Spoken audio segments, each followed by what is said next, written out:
without further ado, please give it up for Zack.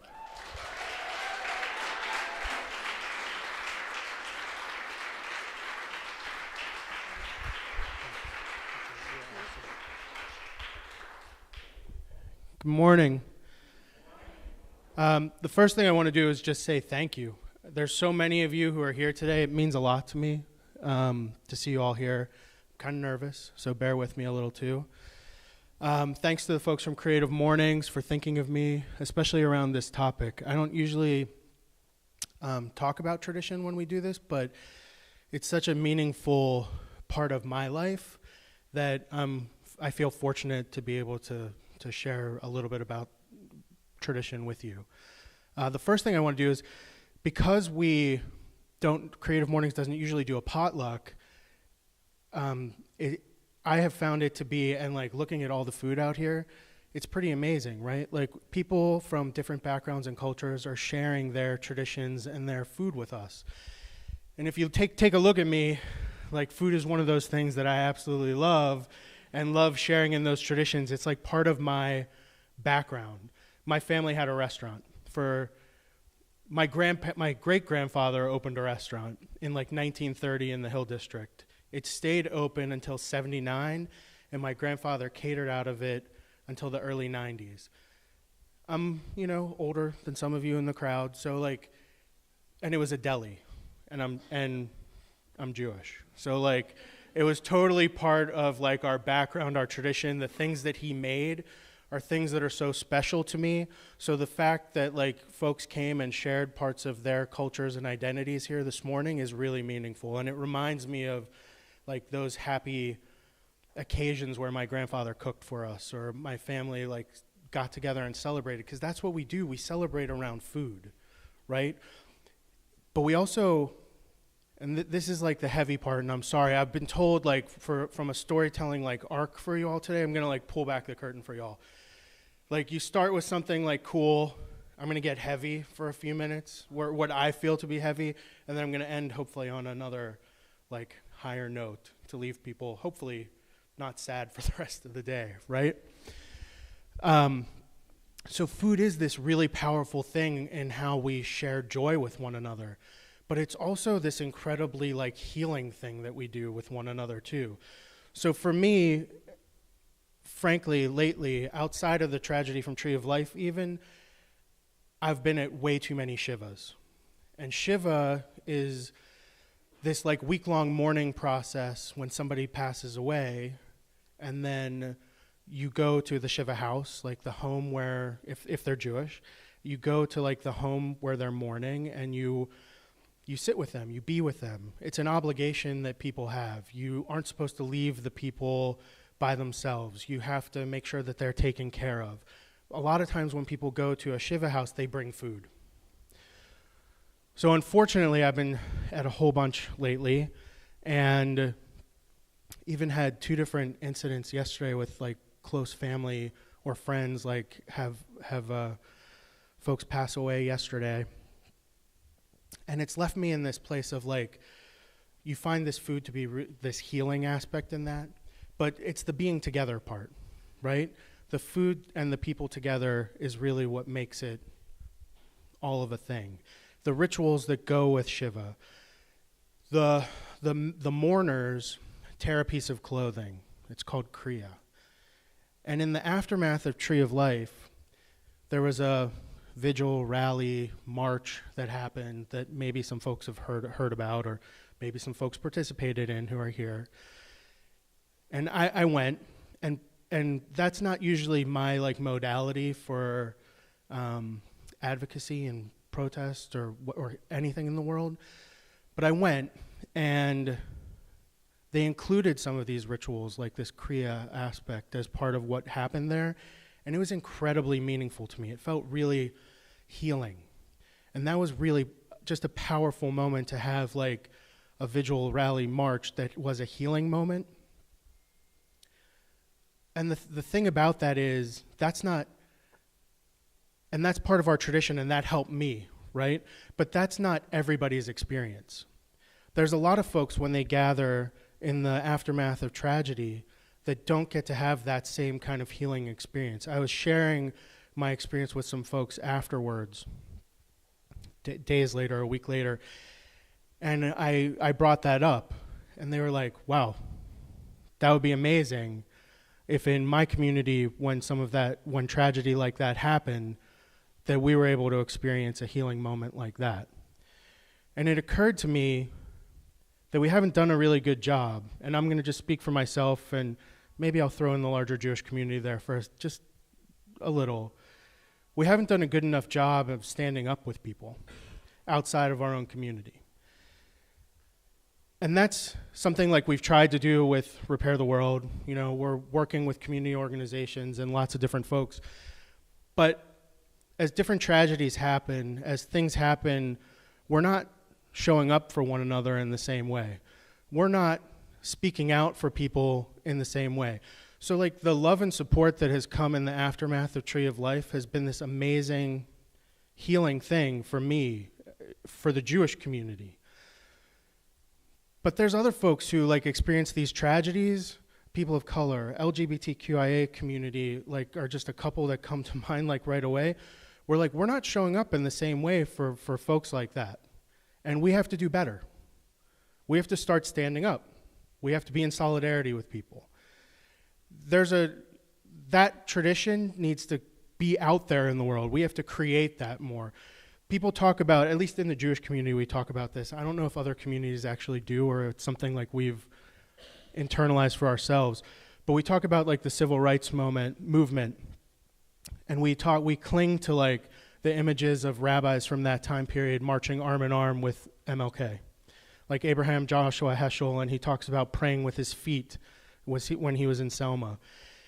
And those relationships don't exist in the same way that they did then, and we need to make that happen. Like, it's on all of us who are here, whether you're Jewish or not, but mostly among folks who are, you know, cisgender, white. We have to end this like white nationalist aspect, this white supremacy stuff. We have to show up for one another. I'll say it over and over again, okay? We can't let the support that happened in the aftermath of Tree of Life be the only way or the only time we feel the community coming together. And there's nothing good that comes out of this tragedy. But I don't know if that's right or not. You know, phrasing's a weird thing. But things that have come out of this for me personally have been connections I've been able to make and relationships I've been able to build. We've already done a lot with a lot of organizations outside the Jewish community from a Repair the World perspective, but this has made that deeper. Like, I've been able to sit around tables and talk about this disparity with folks and work to advocate for communities where we are all together. That's my hope out of all of this, right? We need to work to build equity in the world. The world's not going to be a better place. We're not going to take on our mission of repairing the world if there's not this equity in the world. And it's on all of us. In fact, a gentleman in the audience quoted to me this morning something that comes out of Judaism in Pirkei Avot, which traditionally is Ethics of the Fathers. It was written in maybe like around 1200. And it says, it's our obligation to continue the work. We're not free to desist from it, right? We're not necessarily going to heal the world or repair the world on our own, but we all have to work and do our part to make the world a better place and leave it in a better place than we found it. That's like the tradition that I want to set with my family, with my friends, with my community. I want to make sure that this world is left better than when I was born, than when my parents' generation before us. And I'm not sure that we're doing that right now, right? And that's where I just want to say it again, like, we all just have to keep showing up for one another. It's wonderful that you're all here. There's a vigil tonight that's part of this. It's around the issue of gun violence and the anniversary of Sandy Hook.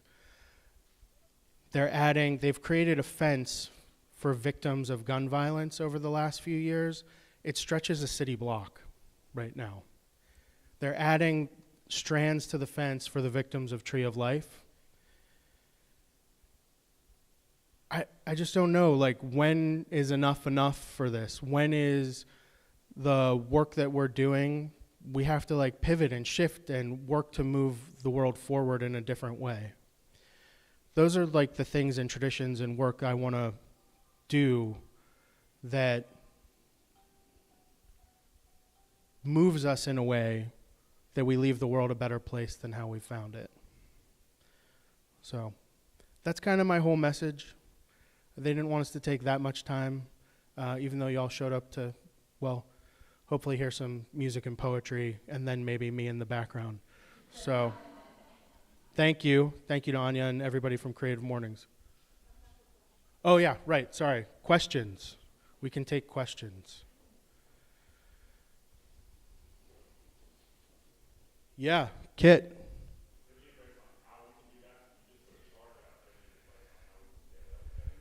Yeah, there's a vigil at 6 o'clock tonight. It's at Heinz Chapel on the University of Pittsburgh's campus. I think like now we're getting like more into, action speaks for me a little bit more. So, this vigil is a great way to show up. Volunteering is a really good way to show up in community. That's what we do with Repair the World. We recruit people to volunteer. We amplify the work of our partners through volunteerism and volunteer recruitment. Show up, volunteer, give your time back in communities that are different than yours, so that you build real relationships.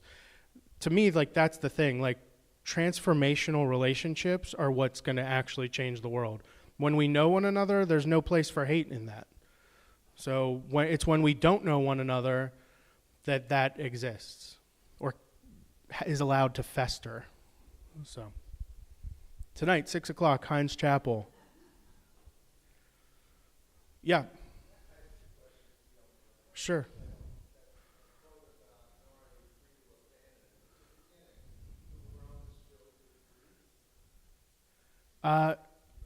I don't remember that specific in it.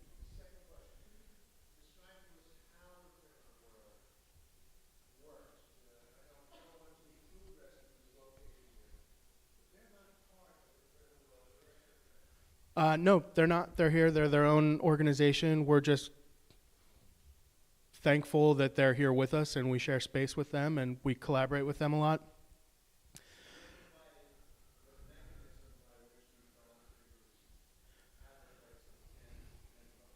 So we have 3 different programs that we operate in Pittsburgh. The first is a fellowship program. This is the 6th year of the fellowship program. There's half a dozen, or all of our fellows are here today. So I don't know if you want to raise your hand if you're a Repair the World fellow. Yeah.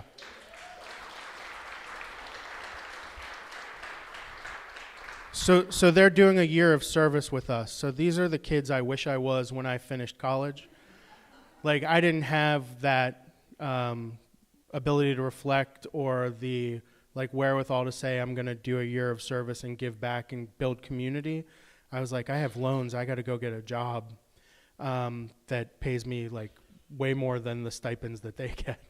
And what they do is they recruit people to serve. So they're out there. They do direct service in the community. We work primarily in issues of like food and education, and they are in that direct service. They're doing that work, and then they're recruiting people from the larger community to come out and volunteer. And that's like the big way that we operate. In the last year, we've also started programming for families and for teens. So the teen program is a mentor-mentee type model. Younger teens are mentored by older teens. We work with the older teens, teaching them about service, about the issues that we're working in. We want for families the ability for you to bring your kids and come out and have like the kids be able to understand. So we do that through storytelling about the issues that we're working in. And then we want to provide parents with materials so that you can go home with. Because if your kids are anything like my kids, if any of you have kids here, then a week later, my kids bring up the question from like when we were volunteering together. And sometimes you're like, I don't know the answer to that. But we want to provide you with materials to do that. So come and join in any of those aspects. Our volunteer opportunities are up at the front. You can mentor in an after-school program. You can garden with us at a garden that benefits a food pantry. You can do rescues with 412 Food Rescue. You can do tax returns with Just Harvest this winter. There's a whole lot of different opportunities. Yeah. Any other questions? Yeah. So the fence is going up today at Heinz Chapel, and then after that, it's going to be at Calvary Episcopal Church in like Shadyside, East Liberty area, and it's going to be up through January at least. And the fence has been, it started in Chicago. It most recently was over a building in Seattle and is now here in Pittsburgh till after the Women's March in Pittsburgh. Yeah. Oh, now we're back into like my comfort zone in speaking, so this is good. Thanks, Ryan. You're the plant. I appreciate it. Yeah, so from my story, and this is like normally what I talk about and where I'm much more comfortable, I was a tax attorney for almost 10 years. And that's what I mean, like when I say that like my fellows they're like 22 to 26 inspire me all the time, because when I was 22 and I had those loans, I went out and got a job working at a bank, and I assisted people who managed high net worth individuals like money. And after 2 years, I was like, all right, I got to go to school. And so I took on more debt because, that's rational. And I chose law school for another really good reason. My wife is in the audience, and she really wanted to be a lawyer, and she's super passionate about it, and she's an amazing lawyer. But I was just like, I can should I go get an MBA? Should I go get a JD? And I'm like, well, if I go with her, then I can go hang out with her for a couple years. And I had a wonderful time in school. It was great. That's a ridiculous amount of privilege, right? That I can think that, do that, be that way at that time. And then on top of it, I did okay in school, and like these firms come on campus and they interview you. And one came on campus and they wanted me to work starting like during the semester at school, like 20 hours a week. And I'm like, this is great because I have more loans now. So this helped me out a lot. And then they offered me a job. And like it's this combination of opportunity and privilege and inertia, right? Because at that point we were married, we had a house, we were starting to have kids, and I'm just like stuck. And I didn't know if I absolutely hated what I did or if I didn't like the culture of where I was. So I switched and I went to like another firm but doing the same thing. And I learned quickly that nope, I hated all of it. And what I really loved was the time that I spent like in the community, like volunteering in the community, both in the Jewish community. I did some volunteering in East Liberty at the time. And there came a point in time for me where I've always loved like the relationship building aspect of what I've done in anything. And I had like a client from one firm and that I was then able to talk to at the other, and I like went to them and sold them business. And I left the meeting where that happened, and I called Bev, I called my wife, and I said, I don't give two shits if this work happens or is done or anything about that. And she was like, all right, you're done. She's like, it is time for you to be done. You have to find out and figure out that next thing because you can't operate in the world that way. She was right. So therapy, meds, all of these kind of things, right? Like people don't want to talk about mental health. Well, I mean, I was full on depressed, and I started meeting, I was again, super privileged and fortunate that I was doing a lot of volunteering in the community and able to like meet with folks that I was volunteering with to say, okay, how do I do this? How do I go back and like actually work in the nonprofit world?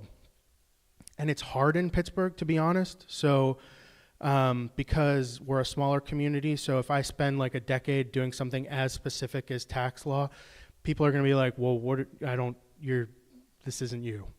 You don't get this opportunity.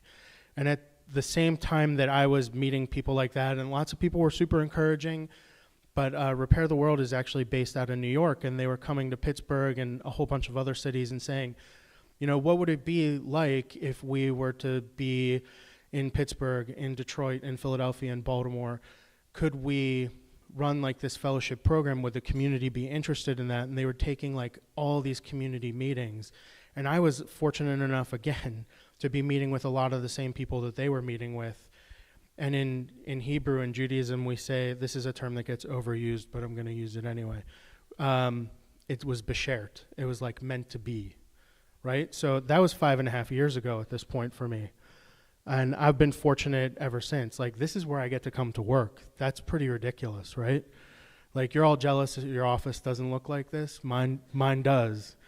Or that the work that we get to do, like everything I get to do is about building relationships now. For the last 5 years, like that is what I am fortunate enough to get to do on an everyday basis. So build relationships, amplify amazing people's work, like 412 Food Rescue, through volunteer recruitment.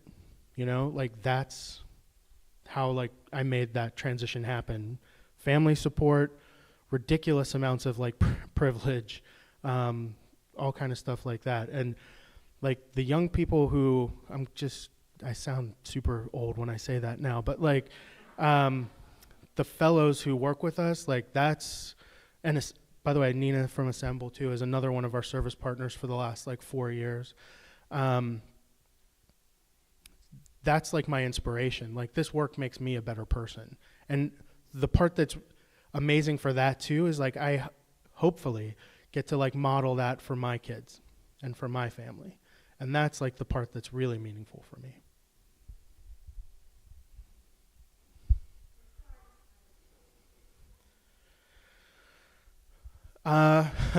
Yeah, right. Like you don't have the same question.